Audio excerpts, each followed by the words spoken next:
Hello and welcome to the That's So Craven podcast, your Fulham podcast from Down Under. Here today to discuss the Leeds game, the 2-1 win for Fulham, making it back-to-back victories for the first time since February. Harry Wilson leading the way and scoring a beautiful goal, as well as Pereira's really tough chance that he somehow managed to put away. Here to discuss it all, we've got Sammy. How you going, Sam? I'm good. What a new intro in comparison to the last however many months the Premier League has been going on for to sing the praises of Harry Wilson in a very nice way. It's great. Well, yeah, we'll definitely come on to that. And Dad, how you going as well? Yeah, great. Thanks. Back to back spring and autumn beautiful days in London and Perth. Pretty happy about that. It's a good day Yeah, outside. it's interesting to have the weather matching in both places, which is quite nice for once. Yeah, look, let's crack straight on and get into this game because we've had an interesting fixture list the last few weeks. If you have a look at the games themselves by themselves, you'd sort of look at it and go, yeah, but it's Fulham wins all the way through. But with the relegation scrap the way it is, these games have actually been a little bit harder. I think we sort of expected to walk over a lot of these teams when they are so far down the league and have been performing so poorly, but they really have put on some pretty good performances. But I have to say, yesterday it wasn't a good performance. Leeds did not look like a good side fighting to stay up. Dad, your thoughts on this Leeds team? Oh, well, without being too harsh, gee, they're weak, aren't they? They're, as we were discussing a little earlier, it just seemed like a pretty easy game for us competitively, and they gave the ball away easily. Whenever we happened to have a lapse and lose the ball, we seem to get it back so easily, and that's doesn't bode well for them. Yeah, I'd want to feel more sorry for them, but Yeah, Leeds Sammy, your fans are quite. thoughts? Yeah, sorry, and I'd want to feel more sorry for them, but I find Leeds fans quite repugnant. And yet, like if I Ooh. they're gross. They're so gross. Like not my cup of tea at all. Yeah, I don't care. I don't care. They're just gross. They were so gross last night. Yeah, every time there was like hard can to them. There's because I actually quite like the Leeds team. And I actually do feel quite sorry for like the players because their system is not working. And like, who isn't a Bielsa fan? Like Bielsa's great, and it's a bit of a broken record to just constantly think back to like the Bielsa days, but they are very far from the Bielsa days now, and the shine of Bielsa has kind of all withered away, and now you just kind of like left with their fan base, and yeah, I'm not a fan of them at all. But with that being said, Apologies to everyone north of Watford. yeah, well, this is a Fulham podcast, so like the Fulham spectators look lovely as always, handsome bunch, all that good stuff. Yeah, no, Leeds, well, it's pretty shocking. I think they're destined for relegation, like honestly. And yeah, last night kind of underscored that for me. I say underscore a lot, but it did. Well, it's interesting. We've seen a few teams. I mean, we're actually getting a really good understanding of what all these teams in the relegation scrap are like because we've seen Bournemouth, we've seen Wolves fairly recently, we've seen Everton, now we've seen Leeds as well. I have to say, Leeds and West Ham especially have looked by far the poorest teams we've played in some time. I know Everton didn't exactly look crash hot last week, but I think Everton at least showed a little bit of fight a few times. This Leeds team just didn't look like they really knew what was going on. And it was really interesting as well.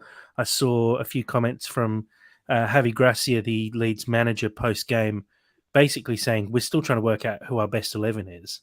Now, when you're 31 games into the season not good, and you still don't know your best 11, that's a worry. And we saw it as well. If you look at the team that came out the week before that got absolutely spanked by Liverpool, and the team who played against Palace the week before that as well, there are a lot of changes in that lineup. You know, we tried to guess what the lineup would be, and I think there were probably 3 or 4 players who didn't play the week before who came into the lineup for the Fulham game. So Leeds, they're in a bit of strife, I think, with just not understanding who their best 11 is.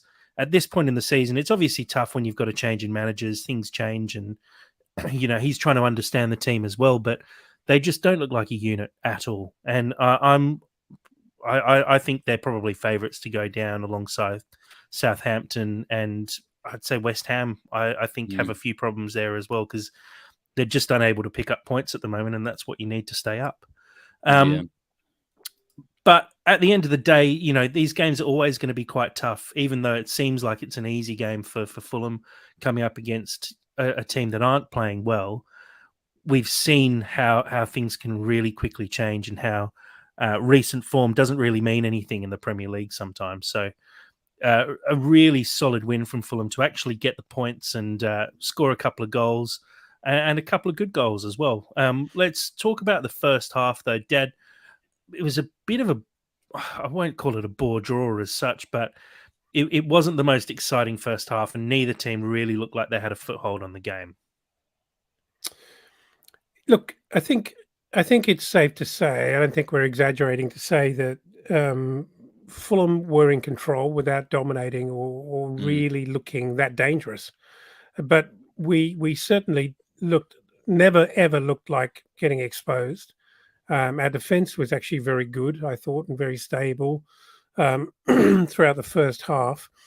And whilst we've become accustomed to very, very high standards of our midfield, and I know there's a lot of commentary around Polinia being a little bit off his best. He didn't have a bad game by any means, and his first half wasn't even that bad either. But I don't know what it was. I think he picked up his yellow card in about the 15th minute, so there was a lot that happened before that. But I think I think, and perhaps we'll talk about this later. It sort of comes down to the fact that Bobby being up front didn't really work that well for us. He didn't have a bad game by any means. I think he did a lot of good things, and I think he worked very, very hard. But he didn't look like a dangerous goal scoring outlet for us. And maybe that's what summed up that first half. That we had plenty of possession, not super dominant. I think it was like 60-40 or something like that. But we just didn't look like ripping through them at all. So it was a bit of wasn't a spectator's delight by any means, but you kind of had that sense that the second half would open up a lot, and that's what happened. Sammy, any thoughts?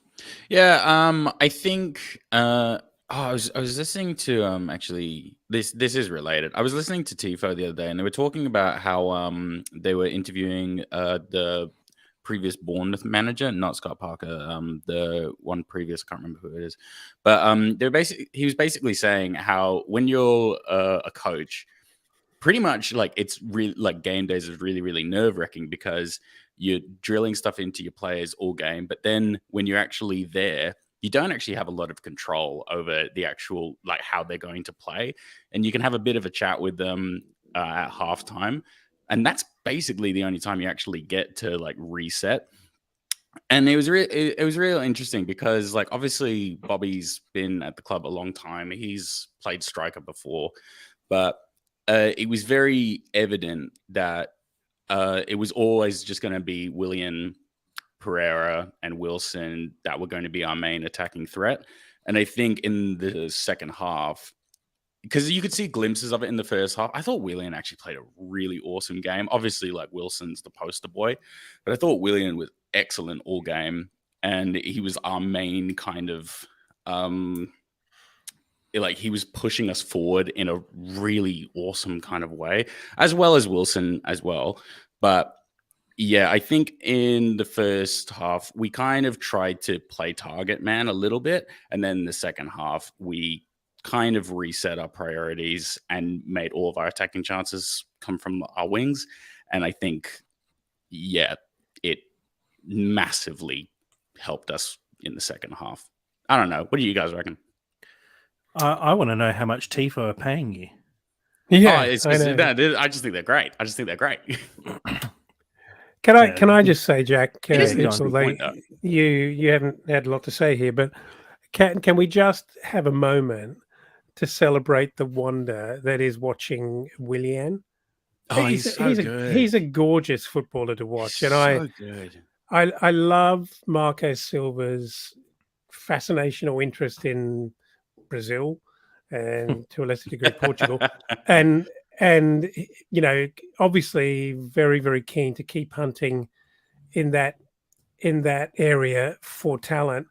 But it's just so exciting to watch. It's so talented, so slick, so inventive, so creative.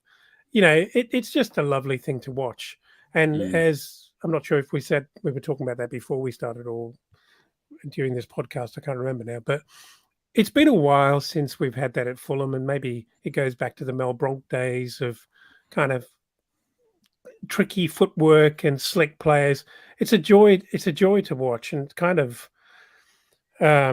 why people love football. And I would include the likes of Solomon in those ranks as well. And you know, can't have enough of it from my perspective.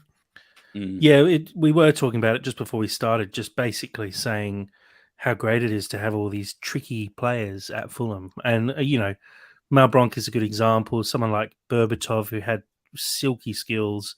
Other players, even someone like Brian Ruiz, Dembele, who just Dembele, almost seemed as if they had the ball tied to their foot most of the time. And it's so, just to be sort of basic, it's so cool just to see Fulham players who have those skills, and to see Solomon, Cabano, Willian, even Decordova-Reid as well out on the wings, and you know, getting them in one-on-one situations and seeing them run at defenders and going, I reckon he might be able to get past him. And it happens a lot. They do get past them, and they use their skills so well. And that's a big component to why we've been playing so well this season as well, is that those guys on the wing are able to create space and create chances through their ability, through their skills. But it's very entertaining and attractive football is my point, really. 100%, you know, it's just entertaining. And that's kind of what you want. You want to... it's like when you're in the stadium and a player gets the ball and all of a sudden everyone stands up. And it's that moment when you just go, something's going to happen here. And we're lucky enough that we kind of get to see it all the time. Like we're always expecting something to happen, which is, like I said, it's really cool. I really just like watching Fulham now. It's something, you know, we've had some really great attacking teams in the last 10 years. The championship team under Jokanovic, the team last season in the championship, where we're scoring goals for fun. But this team just feels like it has a little bit of something different, and it's just got a bit of a better final product sometimes, even without Mitro in the team. So first half, like we said, fairly drab affair, I'm going to say. Second half, though, it seemed like there was a bit of a team talk there from Marco, which is maybe what we've been missing while he's been on the sidelines. While he's been off the sidelines, rather. And we saw a different Fulham come out in the second half, who, first half, I'd say we just didn't have that final ball, and we were lacking in that bit of quality. And second half, it just seemed to change. I don't know what it was. A little switch was flicked, and all of a sudden the chances started flowing. Let's talk about the first goal. Dad, I'll throw to you first. A really well set up goal. A lot of praise to Willian and Robinson who made it, and a really well taken finish. Yeah, a big praise to Robinson, who actually participated, you know, certainly as part of the genesis of both goals. Really good runs to break out of the back line and start that kind of movement happening. Beautiful cross, very controlled cross from Willian on his left foot. And I mean, the keeper doesn't do awfully, but he doesn't seem to have great awareness of who is actually off to his left. And while he does parry it a little bit clear of the goal, Wilson's completely unmarked.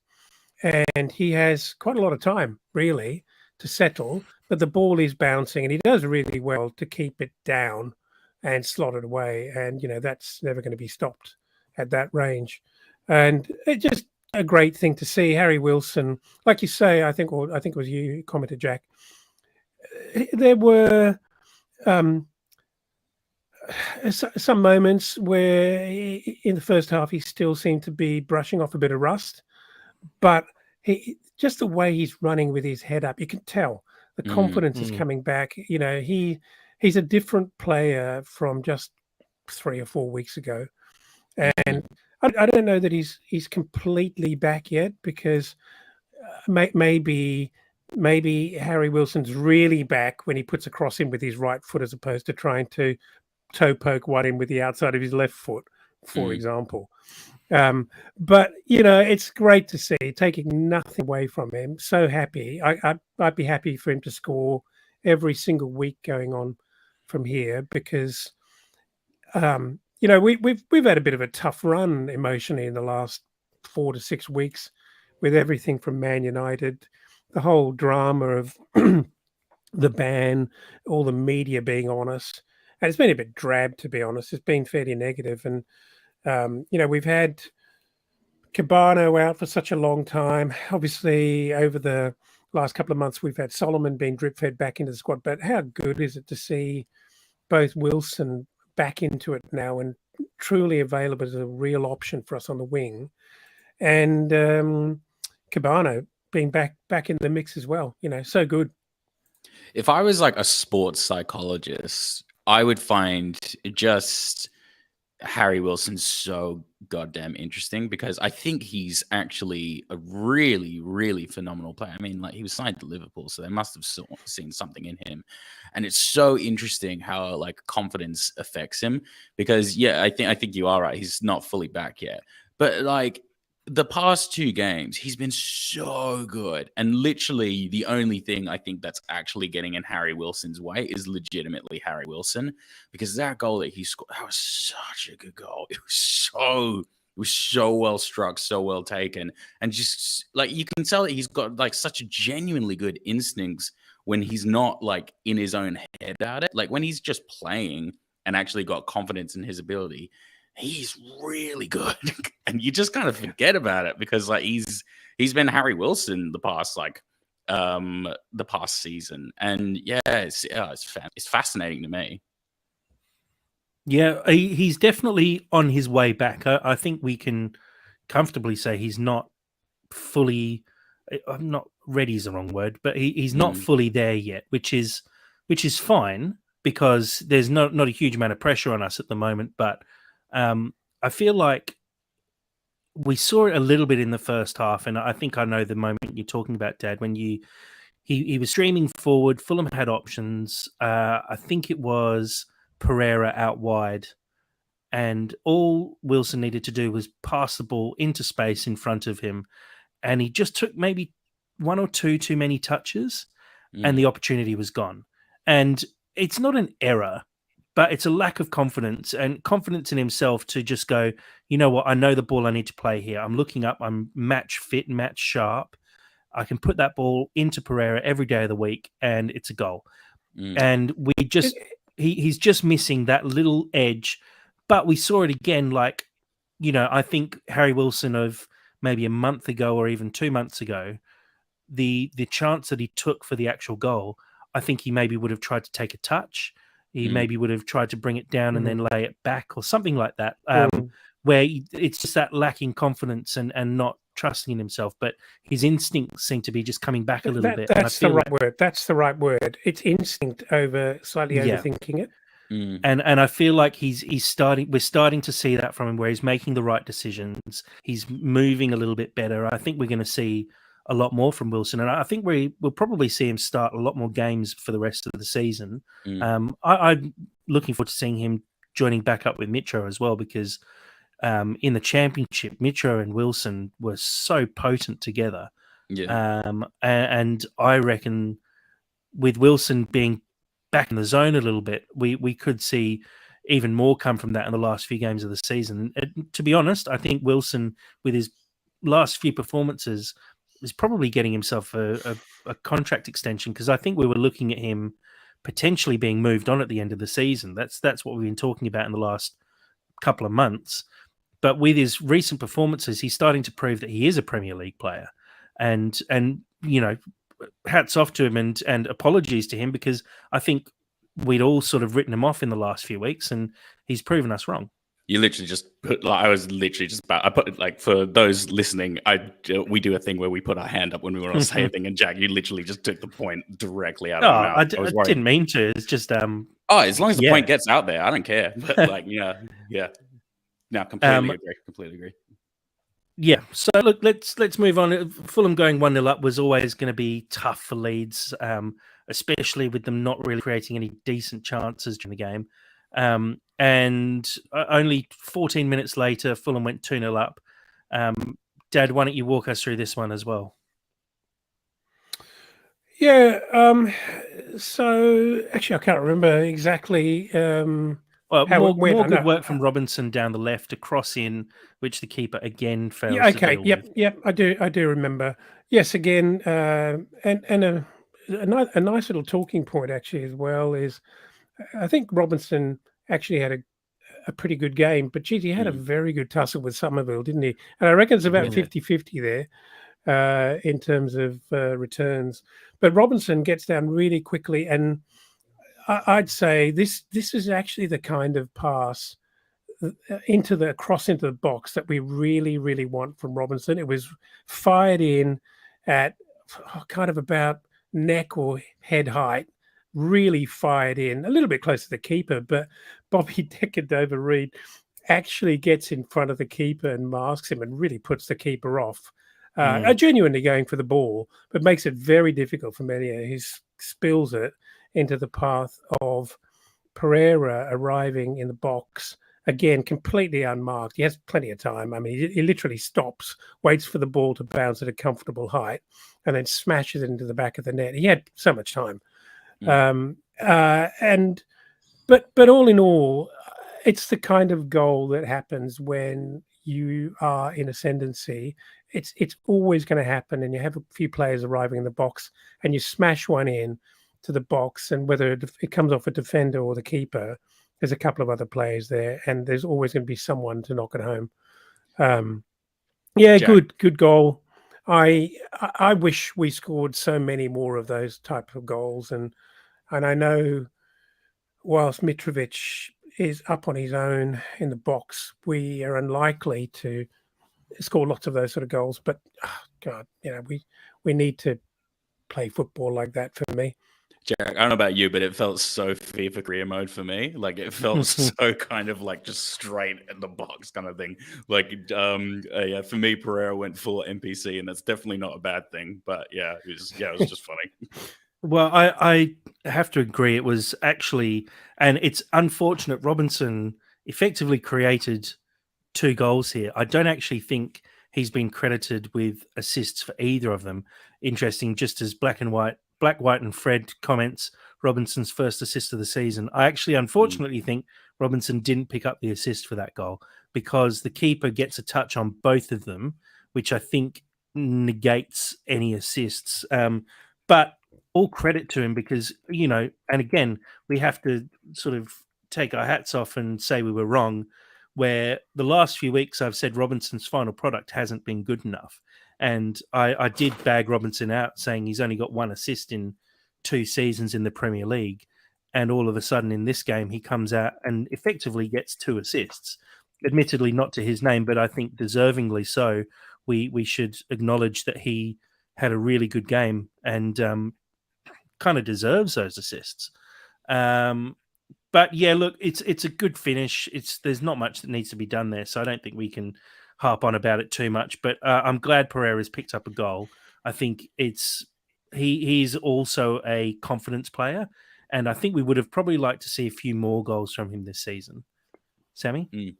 Yeah, I'd like, again, going back to confidence and all, like what we were briefly discussing before. Like I think this game was very interesting from like a context point of view, in terms of like all players that you buy are essentially a bit of a gamble, because you don't really fully know, and like very few, if any, players aside from like your Kylian Mbappe's and your Messi's are consistently amazing every single game.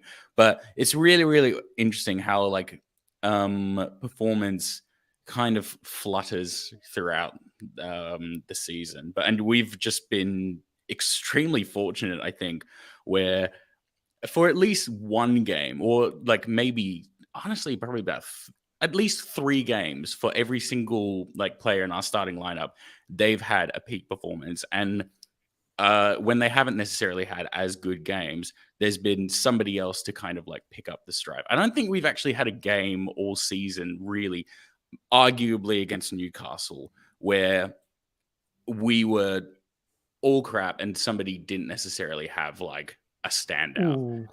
Oh, I think we just had a little month like that, didn't we? Not so long ago, didn't we? Yeah, I said I think. I'm not sure this is a great point so far, Sam. Yeah. Sam, I think you need to hydrate. I think you need to hydrate, Sam. I know what you're trying to say right now. in that I'm so dehydrated. I know what you're trying to say. I'm tired. But I don't think anyone was a standout yesterday. To be honest, I think Willian Wilson had really good games, but I think it was actually a really good team performance.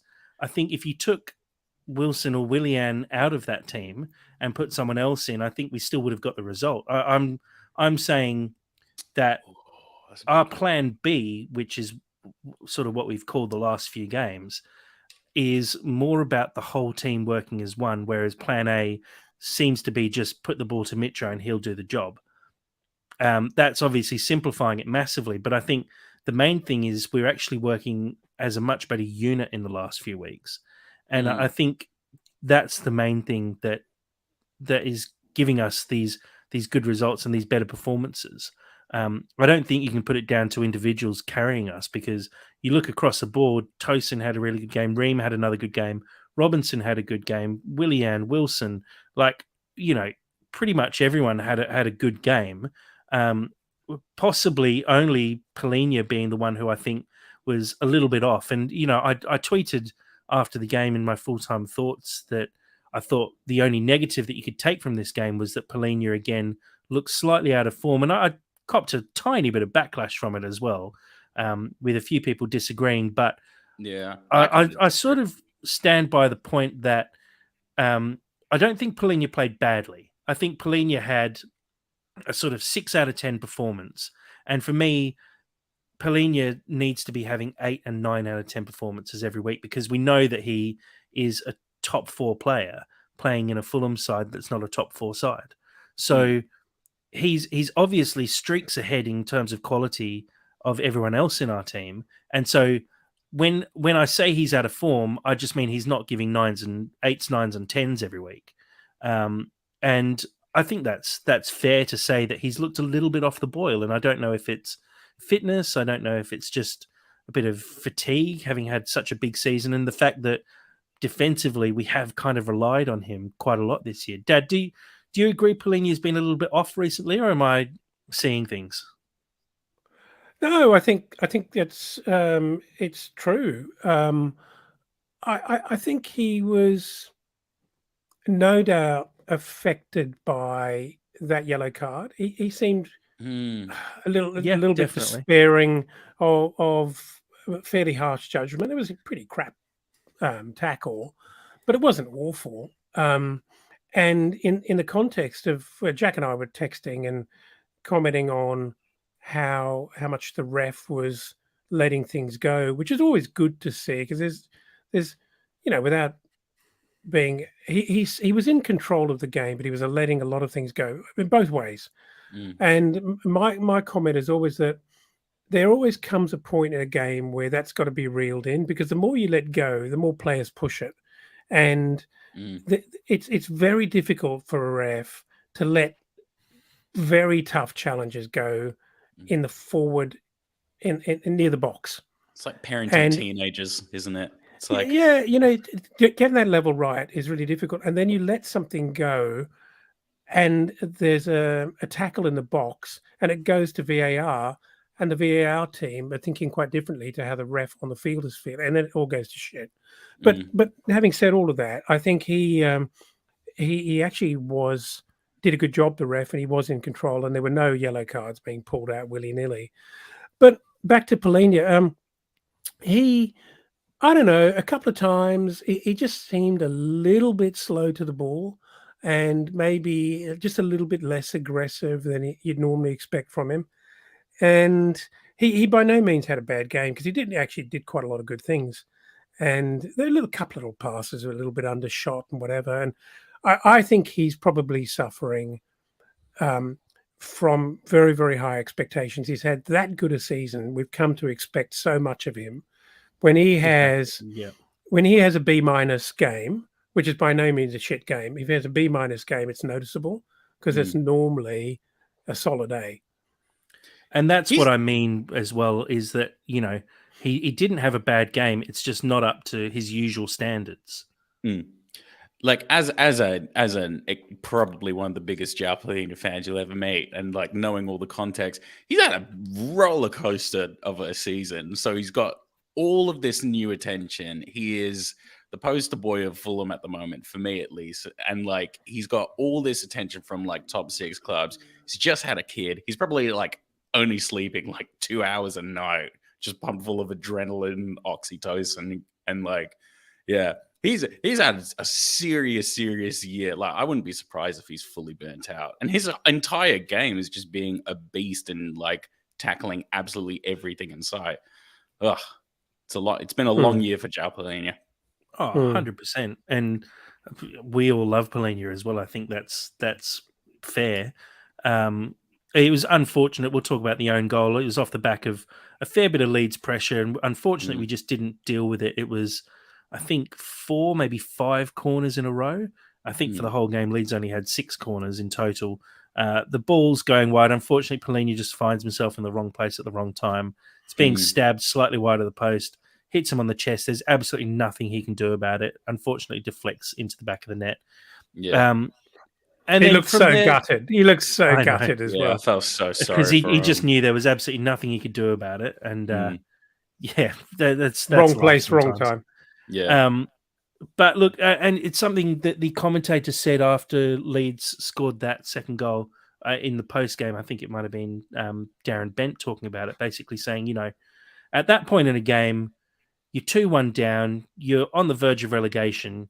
You would highly expect a team to be throwing absolutely everything forward. Leeds just didn't. I know it was slightly nervy last sort of 10 minutes, especially when there's 8 minutes of injury time shown, which was just outrageous. But the fact is, I don't think Leeds had a shot on target after they scored the goal to go 2-1. They just didn't seem to want the game, which is, again, very worrying for Leeds going through the rest of the season, because realistically, if you can't want the game when you need a win and you've just scored a goal, you can't make something happen, you're going to really struggle for the rest of the year. And so the game sort of petered out from that point onwards. Fulham making their way out of it with a 2-1 victory. Let's have a look at how that affects let's have a look at a couple of stats first before we look at the table. Possession, like you said before, Dad, fairly even. It was a really good performance from Leeds, and the end just holding on to the ball. But I think actually Fulham's performance was even better in the fact that they actually sat back really comfortably, let Leeds come onto them with a bit of extra possession. It always happens in these kind of games, and managed to close the game out nicely. Fulham with 5 shots on target, Leeds just the 2. Fulham had 12 shots in total, Leeds 10 in total, but a lot of those were barely be called shots on goal, I wouldn't have said. Leeds with slightly more passes, and again, that's a lot of those passes would have come right at the very death there. 8 corners for Fulham, 6 for Leeds, and I think all 6 of those probably came at the same time as well. And 10 fouls from Fulham, 15 from Leeds. It felt a little bit dirty during the game a few times. I think the ref did really well. There was only one yellow card for Fulham, and I believe there were 4 yellow cards for Leeds, and I think quite a few of those were deserved because Leeds were going in pretty hard with quite a few of those tackles. But I think the ref actually had a very good game, I have to say. I quite liked that he wasn't brandishing yellows too many too early, because I think there were probably 8 or 9 tackles across both sides in the first 20 minutes of the game, and he only gave out the 1 yellow card, which unfortunately was Palhinha. Obviously, it's always Palhinha. But look, a really good victory. Like I said, let's look at the league table. Fulham moving up to 9th place now on 45 points, 1 point ahead of Brentford with a game in hand after Brentford drew with Aston Villa, sitting 4 points behind Brighton, although Brighton have 2 games in hand over us, and 5 points behind Liverpool on the same number of games played. Aston Villa continuing to impress. They're on 51 points and actually probably making Tottenham feel a little bit nervous in 5th place now, who are on 53. Let's move on and have a look at some of the top tweets from last night. Dad, I'll throw over to you to run us through a few of these and we'll discuss. Yeah, sure. The first one's from Nicholas Carey. Fantastic finish from Wilson. He's back for good. Is that a bit bold? Well, no, I thought it was a song reference, but never mind. Yeah, look, I think we've discussed that, but I think he is back for good. We think he's not quite at his very, very best, but he's definitely back and punching for a place. Hard to keep him out of a starting lineup right now. Yeah, I think if we're quantifying he's back, as in we're not going to sell him this summer, I would agree now, because it was getting pretty close to that before, which is very sad. Yeah, I'd agree. I think back for good might be a slight stretch, but I think if you're actually looking at the next, 5 or 6 games, when we're without Mitro and we're probably playing a winger up front, he probably is back for good for those games at least, because I think he's probably our best option at the moment. At least he's our most informed winger, I have to say, if you're looking at goals and what he's creating. Obviously, we love Willian and we love what he's doing at the moment, but he's not actually scoring the goals that he was earlier in the season. And I think Wilson is probably the informed man at the moment and kind of undroppable. Maybe go ahead. If Mitro was playing and available for selection, would Wilson start or would you put BDR there? I'd start Wilson at this stage. I mean, yeah, on current form, I think I'd be starting Wilson, just because of. I think if you dropped him now, actually, it would be a massive hit to his confidence. And I think if you kept playing him, kept backing him, and just saying, keep doing what you're doing because you're doing it really well, you'd probably get even more out of him. I think if you dropped him now, we'd run out of comfort packs. Yeah, honestly. But yeah, look, I agree. The finish was superb.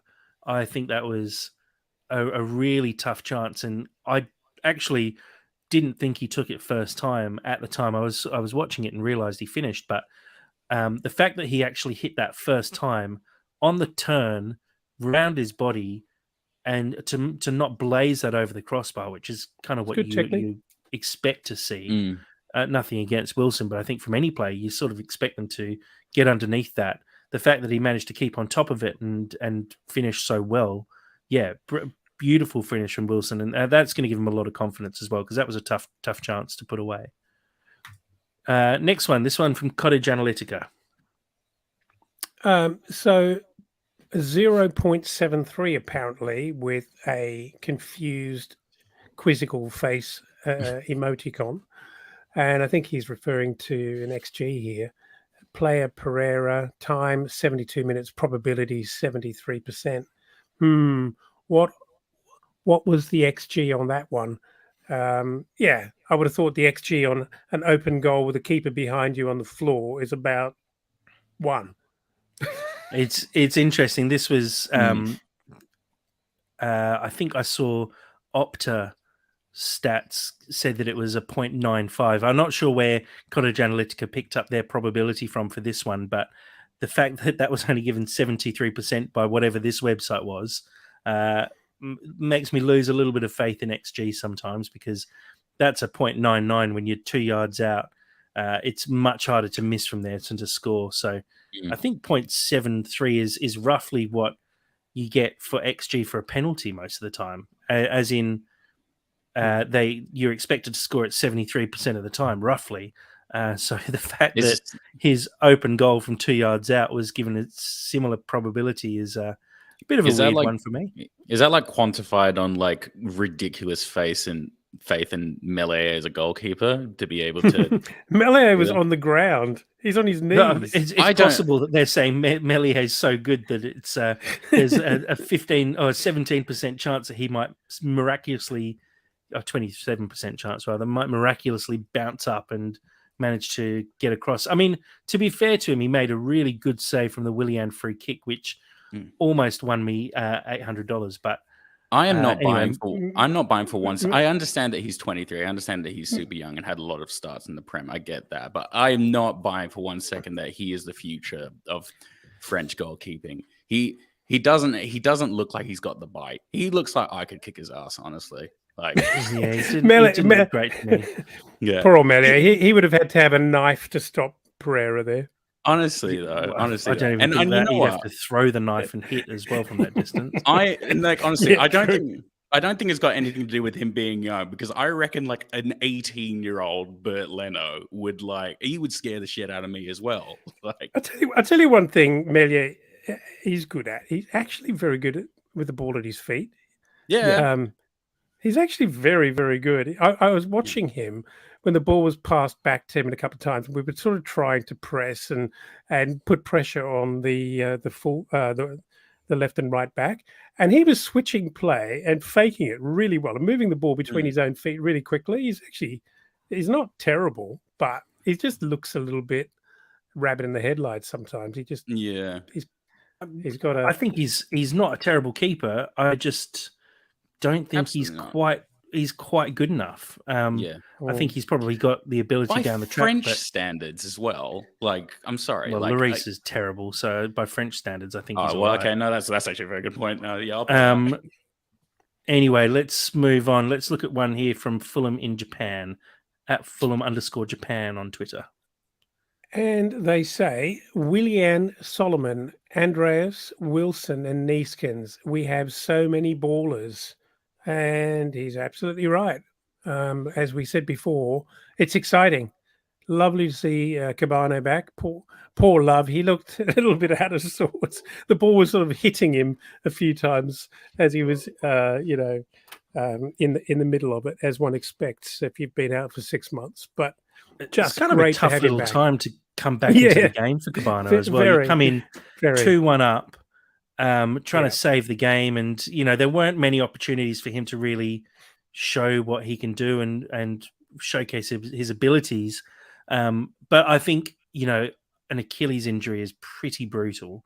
I think we'll be very slowly reintroducing him, and I don't expect we're going to see him starting anytime soon.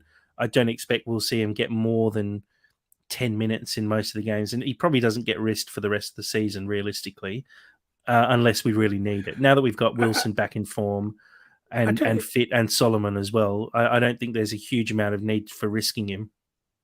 I'll tell you one thing about this, though. I think it's very, very important for Cabano that he's actually coming back at this time, because if you think about what is likely to happen, Tony Khan gets his checkbook out. We end up 8th, 9th, 10th, 11th, somewhere around there, and we really go for huge replenishments for next season. That's got to put the likes of Cabano, as much as we love him, Cabano and Wilson at risk. Oh, totally. Totally. And so for him to have an opportunity to come back and just remind the manager and the fans, less so the fans, but the club, of how valuable he is.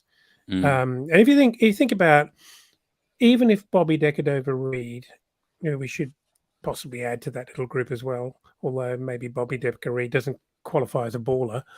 But in terms of, I'd qualify Bobby. I love Bobby Decordova-Reid. I'm just saying, if you think about, if we go off and buy another 2 or 3, 30 million pound wingers, let's say, on the face of it, that's got to be a difficult situation for the club, viz people like Bobby Decordova-Reid. But what he's done for his career this year in being such an incredibly valuable utility player makes it hard to shift him. He's so valuable. He knows the system. He works well. He's such an honest toiler, you'd be very reluctant to shift him. And so Cabano, for me, potentially gets the chance to reprove his worth as well over the next month or so. I really appreciate as well Thank you, sir. Silver's that's okay. I really appreciate Silver's just faith in certain players, because it does take a lot to kind of go. Like, he's done it with Wilson as well, just to go, nah, you're still here. I still know there's something there, and not have a couple of like meek performances like be indicative of the rest of somebody's season. I think he's done an awesome job of that. I find it very respectable in a manager, just to kind of be able to blur out any outside noise and be like, nah, I got faith in you. And also as well, Bobby Decordova-Reid, he's from the United Church of Sean DePaul, so he's always going to be a baller for me. Okay, Sammy. Moving on. Another tweet here from Adam FFC on Twitter. Back-to-back wins and looking back to our best. More importantly, 6 points clear of Chelsea and maybe a small chance of Europe still. Up the Whites. Yep. Not much more to say on that. It is good Sorry, to see that was the end of the tweet, guys. Yeah. No, it is good to see us get back-to-back wins, because it's felt like a while, and it has been since February that it's been since we have had back-to-back wins. So it's nice to get string a bit of form together. I think it's important that you keep getting results and keep getting points on the board, and it can feel a bit stop-start if you win a game, then lose the next one, and then you just lose a bit of momentum. So going into what is a fairly tough run of fixtures, having a bit of momentum makes quite a big difference. So it's an important point that he's made there, that we're getting back-to-back wins. And as he says as well, 6 points clear of Chelsea, that definitely feels good too. Oh, that's awesome. One from here at Chad Paris on Twitter. Chad is a WA boy as well, so big shout out to Chad. Nice win and a good couple of wins on the bounce. Everyone on the park looking the goods. Willian just keeps getting better. Wilson is definitely back, and great to see Cabano out on show. You Whites. Yeah, basically echoing everything we've said so far. Willian continuing to show just his class, and Wilson, he feels like he's coming back for sure. And like we said, Cabano back, love it. This one here from at Tom Rogers 24 on Twitter. Yep, we see Tom out pretty frequently on Twitter. Great win today. We probably weren't at our best, but unlike West Ham, we found a way to win. Wilson, Tosin, and Willian superb. Tete too. Ream Mr. Dependable as always, but felt he started to look a little leggy. Sorry. Yeah, a big performance from the defence. I think Tosin, there was one point where Leeds had a one-on-one, and Tosin just stood his ground, really, really good defensively, and just looked calm, which is kind of not what we expect from Tosin. It felt like he was Tim Ream, actually, to be fair. He didn't dive in. He just stood up. He waited for his moment, and really good tackle, dispossessed. I think it was Aronson running through. And yeah, it just felt like with Ream and Tosin as a back two at the moment, again, I have to say sorry and take our hats off to Tosin, who, you know, we've definitely called out a couple of times on this podcast before for being fairly error prone, but he looks so comfortable on the ball, so comfortable defensively. It was a really good performance from Tosin, and Tete, Ream and Robinson. I think that back four had one of their better games this season, and they've been superb all year, but they definitely performed to a really, really high level, which is great to see for us, especially when we're still trying to work out how we go forward sometimes. And, you know, actually, that's one of the things we haven't mentioned on this podcast previously was how good a game Tosin had. He really was good. And how harsh on poor old, what's his name? Diop. Yeah, Issa Diop. Can't get a game at the moment. But I like what Silva does. That if Mm. you're selected and you play well, I'm not dropping you. And because I think that's great incentive for people to bust their way back into the team and hold on to it and keep people out. And as long as that's a fair way that it's done every week, no one can have any argument with it. It's a good system. I think it's also just really positive going into next season, seeing that we, without having to sign anyone, we'll have 3 centre backs all capable of playing at a Premier League level. It's the kind of thing you're looking for, and I think we saw Lukic come on as well and look fairly comfortable. And we're getting to the stage where if we keep Polina, we'll have Lukic, Reed, and Polina in that central midfield sort of area, and Tom Kearney as well. We're starting to see the squad take a bit more shape and have a bit more structure and a bit more stability, and have players who can rotate through those positions, which is what you need to be successful in the Premier League. I think this team is starting to look like it only needs 3 or 4 additions to be really strong. And I think going into the season, we were looking at it going, this team needs 8 or 9 players realistically. But we're getting to the stage now where I think we have a bit more faith in this squad, which is exactly what you want. And with 7 games to go in this season, we'll see it out hopefully without too many issues, and then go into the summer transfer window really positive, knowing that we've got a really good core, and we just need to build around that core going forward, and hopefully not lose anyone in the summer who's too important to that. This one, not so much a tweet, but a little screenshot of the 9th, 10th, and 11th positions in the league, which is taken up entirely by SW6. We have Fulham in 9th on 45 points, Brentford in 10th on 43, and Chelsea in 11th on 39. And for once as well, we have all 3 of us on the same number of games played. It's been a bit of a weird season trying to read the table sometimes, with us having 3 games in hand over some teams and other teams having 2 games in hand over us, and it's tough to really understand where you stand. But with 7 games to go now, we can see Fulham have 6 points on Chelsea, and a Chelsea side who are not looking that good at the moment.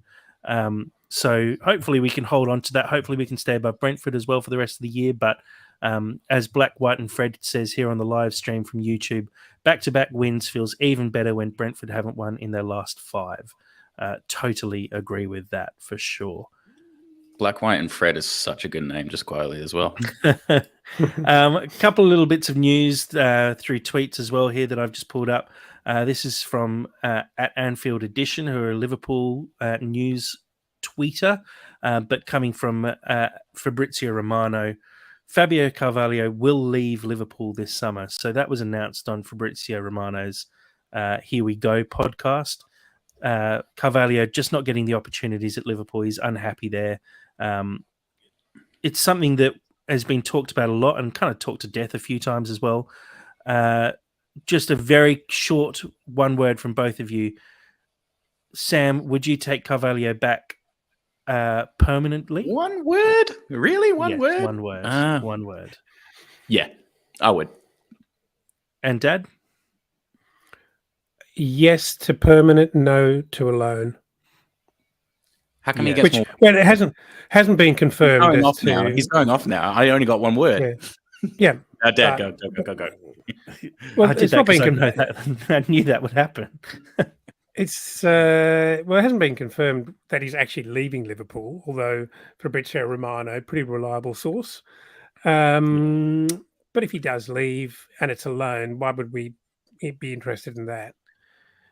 Well, the thing is, he's definitely not going to be at Liverpool next season. We don't know if it's a loan or permanent. I agree, unless it was a loan with a view with some sort of agreed figure at the end of that season, so that Liverpool didn't lose too much on FFP, for example. I might take that deal, but I don't want to take Carvalho back unless we're reaping the rewards for it, which is having a player who will be a Fulham player for the foreseeable future, and someone who then becomes an asset for Fulham that we can pass on at some point if he wants to leave in 3 or 4 years' time. But I would definitely take him back, if not only just to have a bit of rotation in that attacking midfield spot that Pereira's been playing. Yeah. Because I think at the moment we don't have anyone who can take on Pereira's role. And when he's out of form, I'd like to be able to see us rotate a little bit, and I'd like to see him paired up with Carvalho when we are playing against a team like Leeds. I think we probably didn't need Reed and Polina yesterday because Leeds just didn't have enough coming forward. Imagine if we'd been able to play Polina sitting back and then Carvalho and Pereira in front of him, how much damage and trouble we would have caused the Leeds defence yesterday. I think it would make sense if he comes back, and I'd love to see him back at Fulham. I think, you know, him and Sessegnon, these guys are effectively Fulham legends. Oh, can we have Sess back? Please? Well, again, another player who's just not playing enough. Legit though. Sorry, no, Jack, you finish. I was just going to say, I would definitely take those guys back in a heartbeat because they're good enough to be in our first team. And I think anyone who can add any depth to your squad is worth having. And, you know, Fulham fans know them. They love those players, even though they've left the club. I think it'd be great to have them back.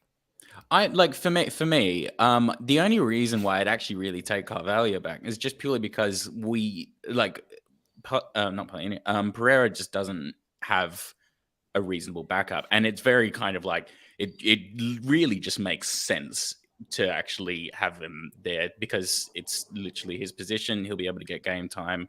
It kind of all works out. He knows the system. He knows Silva.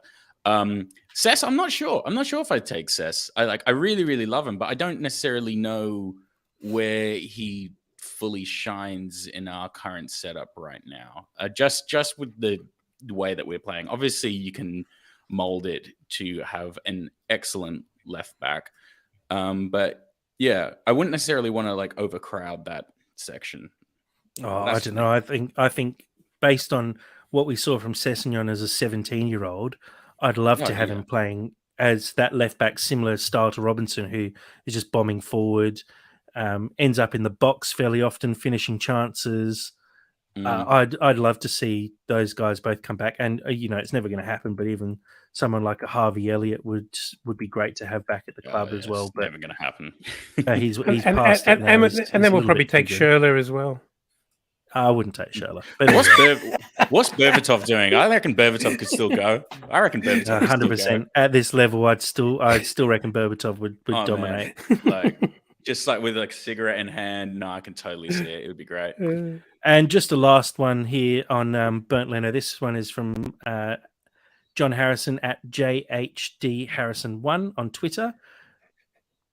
Okay. Leno is quietly on course for the greatest 1v1 stopping season in Premier League history.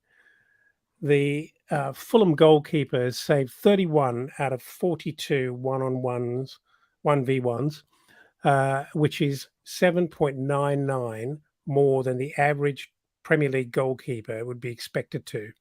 Do you think Leno will beat Liverpool's Alisson's 1v1 record of 8.46 saves above the Premier League average? And look, it has to be said, Leno is he's been easily one of our players of the season. It's going to be a tough vote at the end of the season when you have to choose between Polina, Willian, Leno, Ream, Mitro for player of the season. Like there's a plethora of players you could easily pick, and I don't think anyone would take it away from any of them if they won it. But Leno and what he's done this season, I think goes a little bit under the radar sometimes, because if you look at expected goals through the year, we are miles ahead of where we should be. And that's all down to Leno. He's made more saves by far than any other player inside his own 6-yard box this season. He's miles ahead of the average for one-on-ones, meaning basically any time a team should score against him, they're not. And look, I hope he beats the record because I think his form this season fully deserves it. And I think it just shows what an amazing pickup we had in getting Leno for, even if he'd cost us 20 million, I think it would have been a great deal. The fact that he only cost us 3 is just outrageous. And I love the bloke. As a former keeper myself, seeing him put in these performances constantly is just great. I just love watching it. Yeah, I understand why Arsenal bought like Ramsdale and kind of sent Leno on his way from like a purely business standpoint, but like he's class. And he was class when he left, and he's class now. So it's very when like Chelsea got rid of Petr Cech. Like really, in hindsight, for not really a good enough reason. But yeah, everyone's a genius in hindsight, aren't they? Yep. Anyway, let's move on and finish off with cottage cheese. Sammy, what do you got for us today? Your daily source of protein. Sam is tired right now, so he's going to power through this as best as he can. Now, the context Always for a this, worrying sign. the context for this is maybe my dumbest one yet. But that's why we love our cottage cheese, and that's why the comments will get hyped for this. I'm excited. You're excited. Let's go. So I watched You Don't Mess with the Zohan really, really recently, and it was so bad that it just struck a chord with me, and I haven't stopped thinking about it yet. So what we're going to do is Adam Sandler films. I'm going to, whether you've seen the film or not, if you haven't seen the film and you can't kind of see how it relates to a player, that's absolutely fine. You can just go with the title. But we're going to go with Adam Sandler films, and I'm going to give you 2 Fulham players to choose from and how they relate. Now, are you ready? Good. All right. Yeah, okay. Okay. So, as always, we'll start off strong. Big Daddy, João Paulinho or Bert Leno? João Paulinho. He's a Fulham daddy. Yeah. Yeah. See. Okay. So we are you two unanimous on? Yeah, I think unanimous. Yeah, I feel João Paulinho. He's got Big Daddy Protector kind of vibes for me. Honestly, I feel that Bert Leno actually has more Big Daddy Protector vibes. Like I've literally seen him pick up Harrison Reed when Harrison Reed was a bit sad, like physically pick him up. But anyway, yeah. Okay, so The Do-Over. I haven't seen that film, but that's apparently an Adam Sandler film. Harry Wilson or Tim Ream? I have no idea what the movie's about. I honestly, neither do I. So I'll say I'm not going to let that the bother me. exact opposite to whatever Dad says. Yeah, The Do-Over. I think that I think Tim Ream's season has kind of been contrary to what everyone believed it was going to be. So that to me is like he's done over his critics, and so I'm going with The Do-Over for Tim Ream. No, that's fair enough. I'll say Wilson just because I don't care. All right. Okay. Uncut Gems. Tosin or Sasa Lukic? I'm going Tosin.